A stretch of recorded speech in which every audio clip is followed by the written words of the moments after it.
Hello friends, मैं अपर्णा सिंह मधुर ज्ञान channel के माध्यम से आपसे नेट जेआरएफ प्रिपरेशन के लिए आपसे बात कर रही हूँ।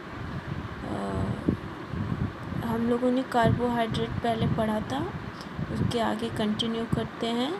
वर्गीकरण, कार्बोज का जो वर्गीकरण है उसमें मैंने मोनोसेक्राइड और डाइसेक्राइड बताया था। तो हम लोग फिर से एक बार मोनोसेक्राइड और डाइसेक्राइड देखेंगे, उसके बाद पॉलीसेक्राइड देखेंगे। तो जैसा कि मैंने बताया था कि मोनोसेक्राइड में जिसमें ग्लूकोज की एक चेन होती है उसे मोनोसेक्राइड कहते हैं। इसमें ग्लूकोज, गैलेक्टोज और फ्रक्टोज आता है। डाइसेक्राइड जिसमें दो बॉन्डिंग होती है, तो इसमें सुक्रोज, माल्टोज और लैक्टोज आता है। और पॉलीसेक्राइड इसमें तीन या इससे कई ज़्यादा बॉन्डिंग होती है। तो इसमें आता है स्टार्च, सेल्यूलोज और ग्लाइकोजन, हेमीसेल्यूलोज और पेक्टिन, ये सब आते हैं। पेक्टिन हम जानते हैं कि फलों के जो अंदर वो होता है, फल का गुदा होता है, उसमें पेक्टिन पाया जाता है। हेमीसेल्यूलोज दाल और अनाज के छिलकों में पाया जाता है। और ग्लाइकोजन प्राणिज कार्बोज में पाया जाता है, जैसे दूध हो गया, मांस, मछली इत्यादि में। और सेल्यूलोज ग्लूकोज की कई इकाइयों से बना होता है, ये हम पहले भी बोल चुके हैं। स्टार्च जो वनस्पति स्रोत होते हैं वो होता है। चलिए आगे चलते हैं। कार्बोज की अंतिम इकाई या सबसे सरलतम इकाई ग्लूकोज कहते हैं, ये मैंने आपको पहले भी बताया है।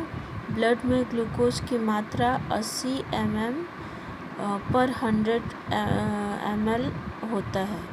मतलब ग्लूकोज की मात्रा एक सामान्य व्यक्ति के ब्लड में 80 mg होता है पर 100 ml ब्लड में। तो कार्बोज की दैनिक आवश्यकता कुल ऊर्जा का 70% होता है।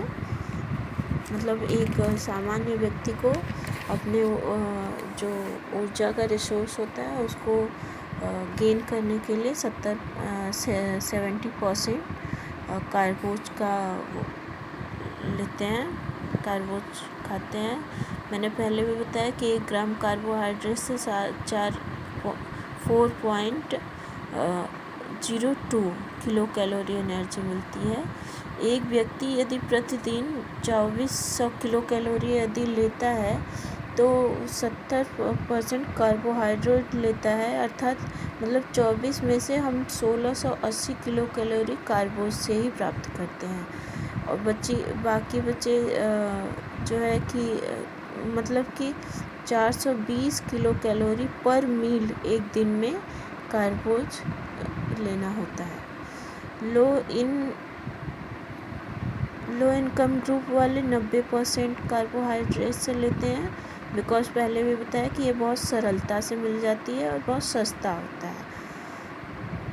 नोट्स में मैंने लिखा ग्लूकोज को ग्रैब शुगर भी कहते हैं।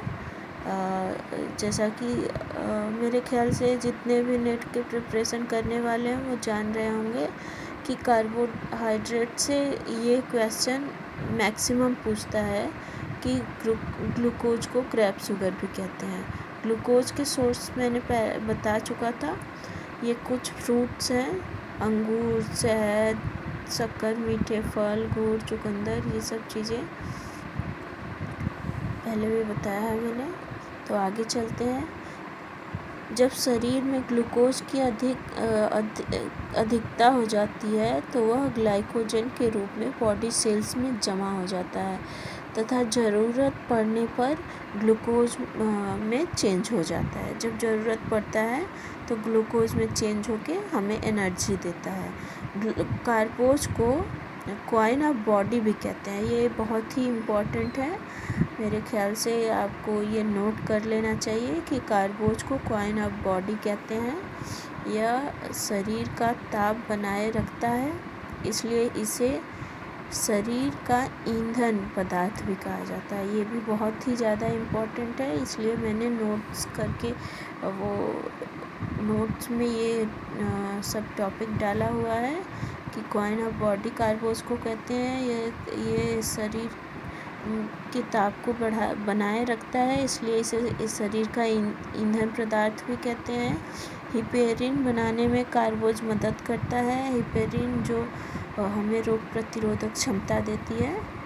तो सबसे ज़्यादा जो कार्बोज के सोर्स हैं उसमें सबसे ज़्यादा किस चीज़ में पाया जाता है, ये मैंने लिखा है। जैसे शक्कर सबसे उच्चतम कैलोरी होती है, कार्बोज की सबसे उच्चतम सोर्स होता है। इससे 99.4% ये होता है इसकी पूरा 100% में। और इसकी कैलोरी मूल्य या कहते हैं कि कैलोरी मापन इसको कह दें 398 होता है। गुड़ में 95% होता है, इसकी कैलोरी मापन होती है 380। शहद 79 और 355 होता है इसका कैलोरी मापन।